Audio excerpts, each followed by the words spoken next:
A young boy is in a serious condition after being attacked by a dingo on K'gari, formerly known as Fraser Island. The 5-year-old suffered injuries to his head, arm and back in the attack after being bitten 5 times. It's understood he was holidaying with his family at the Ocean Lake campground in the northeast of the island. He's been flown to hospital and is in a stable condition. OK, now let's catch up with the Mayor of the Fraser Coast Regional Council, George Seymour. George, thanks for joining us on the program. So the 5-year-old who was attacked by the dingo was airlifted to Hervey Bay Hospital, now in a stable condition. Have you heard how he is doing this afternoon? Yeah, we've heard he's on the mend and we're very, very pleased. This would have been a very terrifying situation for him and his family and everyone who saw the incident. So we're very pleased that he's in a stable condition. How much of a problem are dingoes on the island? How often do we see attacks like this? Dingoes are an essential part of the ecosystem of the island. The island's been on the World Heritage Register for 30 years now, and the dingoes are an important cultural and environmental aspect of the island. There are attacks, on average about 1 a year. Really, unfortunately, it's almost always a child. So it's really, really important that people are careful. It is a wilderness. That's why people go there, because it's wild and natural and people need to take precautions.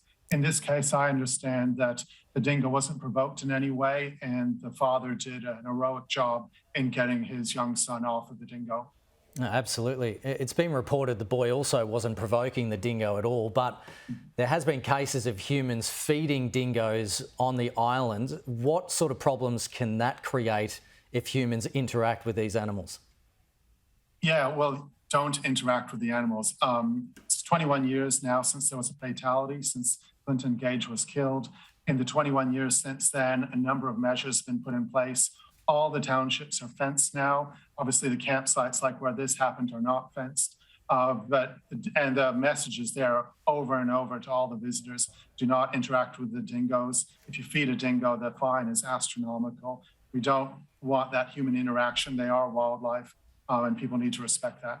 How many dingoes live on the island, do you know? And is their population increasing or decreasing? It's about 250 dingoes on the island, which is about what the island can carry. And they're an essential part of the island's ecosystem. They're really special. It's a pure breed of the island because there's no dogs aren't allowed on the island. So it's a really essential part of what makes Fraser Island such an amazing place. And I'm guessing because of that, and it's in a national park as well, I'm guessing there wouldn't be any effort to control their numbers or keep their numbers at a particular point? Well, the numbers are controlled by the carrying capacity of the island. You know, there's not a great deal of food for them. If there was more food, there'll be more dingoes. So the numbers are sort of regulated by the food that's available. So, you know, we're not going to see an explosion of dingoes just because there's not enough food to support them. Does anything more, this is a popular holiday destination, does anything more need to be done on the island to protect people from possible attacks in the future? I don't believe so. When people go to the wilderness, to a wild place, there are risks.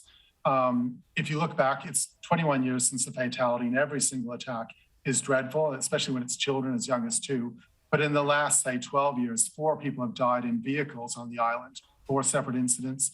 2 people drowned in a lake a year ago. 1 person was killed by a shark. The actual deaths by dingoes are a low proportion of the actual risk of the island. So I wouldn't want to see this dingo or any other dingoes culled as a result of this. Dingoes are an essential part of the island's cultural and environmental heritage.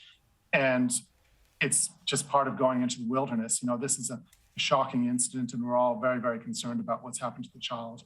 And I want to thank the community over there and the people that rescued him. OK, we'll leave it there. George Seymour, thanks so much for your time. Yeah, thank you.